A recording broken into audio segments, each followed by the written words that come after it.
안녕하세요. 카이스트 마미선입니다. 오늘은 물리 과목의 공부 방법에 대해서 설명드리도록 하겠습니다.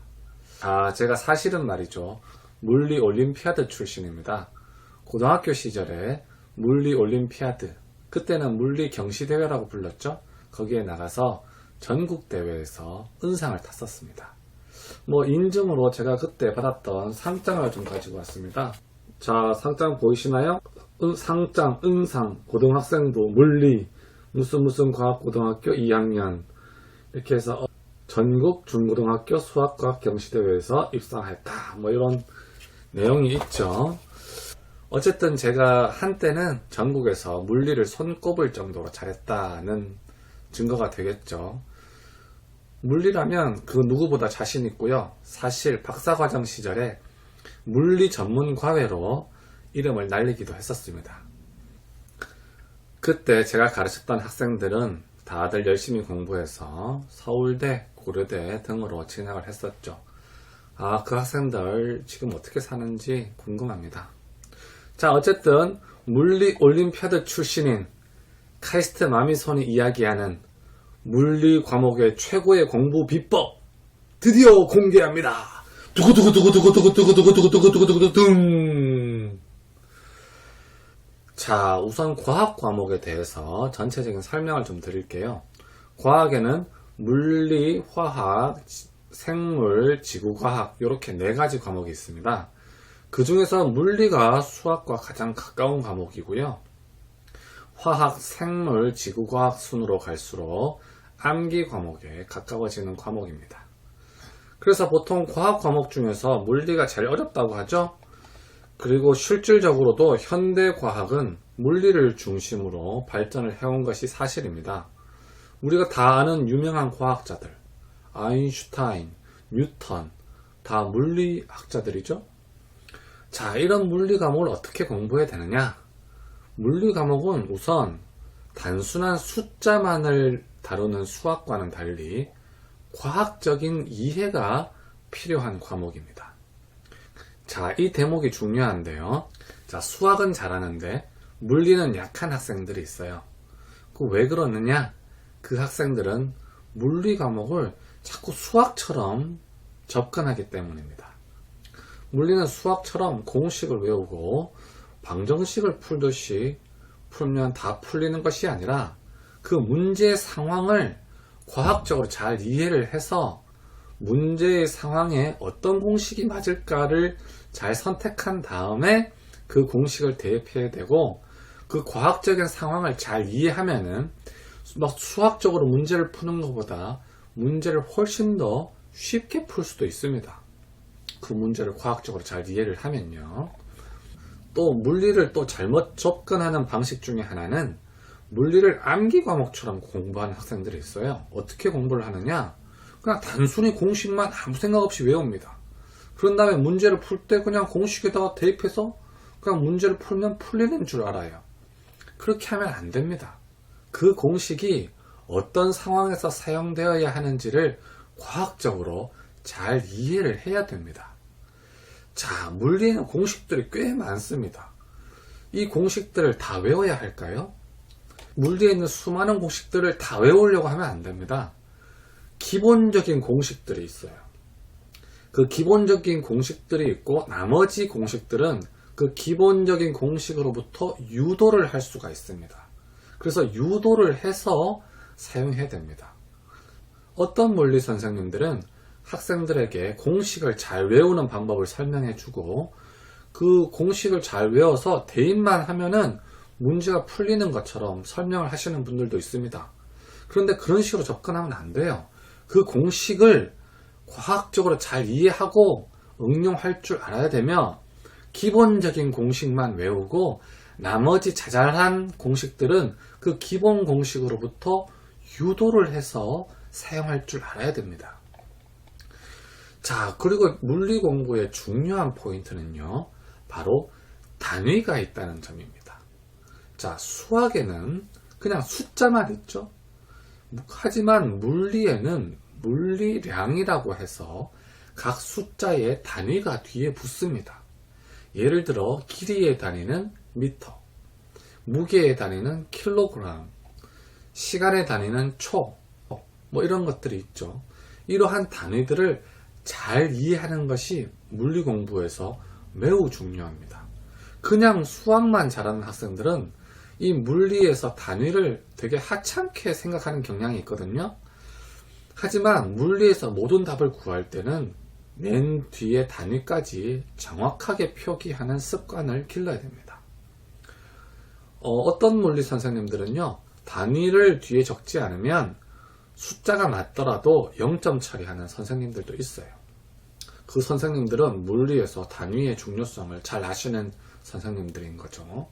자, 그리고 이 단위의 개념을 잘 알아두면 물리를 더 잘 이해할 수 있고 공식을 외울 때에도 틀리지 않게 외울 수 있습니다.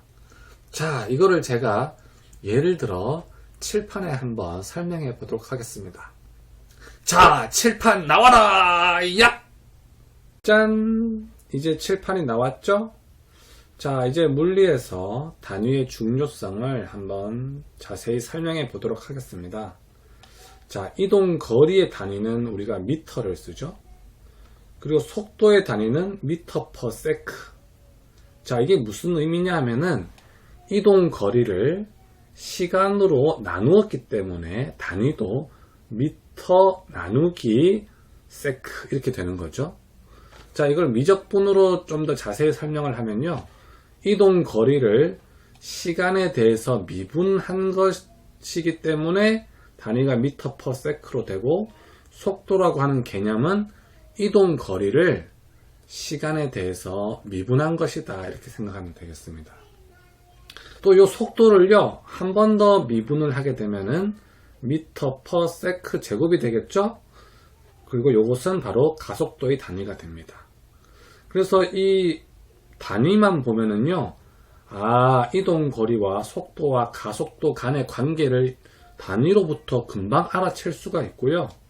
반대로 여기서 이제 다시 또 적분을 하게 되면 미터 퍼 세크가 되고, 또 한 번 더 시간에 대해서 적분을 하게 되면은 미터가 됩니다. 그래서 단위만 봐도요, 이 이동 거리와 속도, 가속도의 관계를 금방 알 수가 있어요. 물리는 이렇게 단위가 중요한 거죠. 미적분을 잘 모르시는 분들을 위해서 설명을 조금 더 드리면, 이제 이거를 시간에 따라서 나누면 미터 퍼 세크가 되고, 속도를 다시 시간에 대해서 나누기를 하면은 미터 퍼 세크 제곱. 이렇게 가속도, 속도, 이동거리의 물리량에 대한 개념이 다 단위에 들어가 있다 이렇게 보시면 됩니다. 자, 그리고 다음 페이지 한번 가볼게요. 단위를 알면 공식을 외울 때에도 도움이 된다. 자, 이거를 한번 설명을 드리겠습니다. 이제 위에는 운동 에너지 공식이고요. 이건 이제 위치 에너지의 공식. 자, 이거 역학 부분의 가장 중요한 공식 중에 하나죠. 운동 에너지의 공식은 2분의 1 mv 제곱 이렇게 되죠. 그리고 위치 에너지의 공식은 mgh 이렇게 됩니다. 물리를 배우신 분들이라면 이거 다 아실 거예요. 자, 이때 요 m은 질량이죠. 질량의 단위가 뭔가요? 킬로그램이죠. 그리고 v는 이 뭐죠? 이동 속도죠. 속도의 단위는 미터 퍼 세크. 그렇죠? 근데 이게 제곱을 했기 때문에 요 미터 퍼 세크의 제곱이 되겠죠. 그래서 이걸 다 풀면은 킬로그램 곱하기 미터 제곱 나누기 세크 제곱 이렇게 됩니다. 요 단위가 바로 에너지의 단위가 되는 겁니다. 자, 에너지 단위가 우리가 제일 많이 알고 있는 게 뭐죠? 주울이죠. J로 표기하는 주울. 그 주울이 실질적으로는 요런 단위가 되는 거예요. 킬로그램 곱하기 미터 제곱 나누기 세크 제곱. 자, 그런데 위에도 운동 에너지고 밑에도 위치 에너지, 둘 다 에너지죠. 에너지이기 때문에 이 단위가 같아야 됩니다. 자, 그래서 위치 에너지의 공식을 보면요, m은 킬로그램이죠. 질량이니까. g는 중력 가속도인데요. 이 중력 가속도도 어차피 가속도이기 때문에 앞 페이지에서 제가 가속도의 단위를 뭐라고 했죠? 미터 퍼 세크 제곱. 그렇죠? 이렇게 나타내죠. 그리고 h는 뭔가요? 높이니까 단위가 미터가 될 겁니다. 그래서 요거 세 개를 곱하면 킬로그램 미터 곱하니까 미터 제곱이 되고 세크 제곱으로 이렇게 나누게 되겠죠. 그래서 위의 단위와 아래의 단위를 보면은 두 개의 단위가 동일하게 됩니다. 왜? 둘 다 에너지이기 때문에 그런 거죠. 에너지니까 물리량이 같아야 되겠죠. 자, 그래서 만약에 여기서 운동 에너지의 공식 잘못 외우고 있다. 2분의 1 mv 세제곱으로 외우고 있다면 이쪽 단위가 달라지게 되겠죠. 그래서 이 단위랑 이 단위가 달라지니까 내가 공식을 뭔가 잘못 외우고 있구나 라는 걸 금방 파악할 수 있죠. 제가 예를 여기서는 에너지에 대한 예를 보여드렸는데요. 다른 공식들도요. 물리량의 종류가 같으면 단위가 같아야 됩니다. 그래서 공식을 잘못 외우게 되면요. 그 물리량이 달라져요. 그래서 내가 공식을 제대로 외웠는지 제대로 안 외웠는지를 이렇게 단위만 갖고도 알 수가 있게 됩니다. 이렇게 물리에서는 단위가 매우 중요하고요. 단위를 잘 이해하는 것이 중요합니다. 그리고 물리 공부의 또 다른 포인트는 물리는 수학의 미분과 적분을 배우고 나서 물리 과목을 배우면 훨씬 쉽다는 겁니다. 그런데 안타깝게도 고등학교 그 교육과정상 물리를 먼저 배우고 수학의 미적분을 나중에 배우게 되어 있어요. 그래서 고등학교 학생들은 제가 지금 얘기하는 걸 무슨 말인지 잘 이해를 못한 학생도 있을 겁니다. 혹시나 여러분들이 선행학습을 통해서 수학의 미분과 적분을 미리 배웠다면 고등학교 물리를 공부하는데 아주 큰 도움이 될 겁니다.